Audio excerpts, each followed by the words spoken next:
In today's video, I'm going to teach you how to create a table of contents board in Monday.com. Start by navigating to your table of contents dashboard in Monday.com. This is the central place where you can view and jump into different areas of work without hunting through multiple workspaces or boards.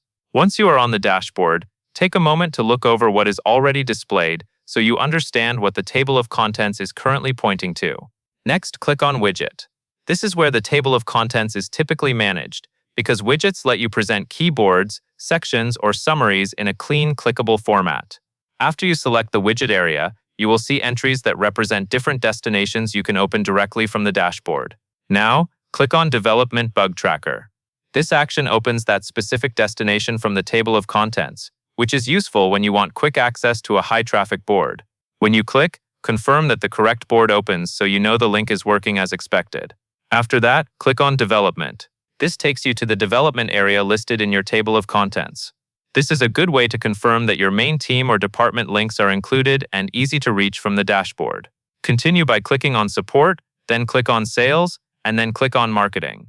Each click should take you to the corresponding area, one at a time.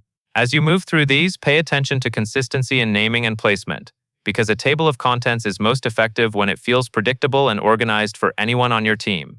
Next, click on Development again. Returning here helps you confirm that navigation works smoothly, even when you move across multiple sections. Then click on Last Updated. This is typically used to sort or review items based on the most recent changes, which helps you quickly find what has been actively maintained. After that, click on Created Date. This lets you view items by when they were originally made, which can help when you are auditing older content or checking what is new. Next, click on Widget Type. This is useful for confirming what kind of widget you are viewing or managing, especially if the dashboard has multiple widget styles. Finally, click on Status. This helps you review items based on their current state, so you can quickly see what is active, in progress, or complete depending on your setup. That covers everything you need to know.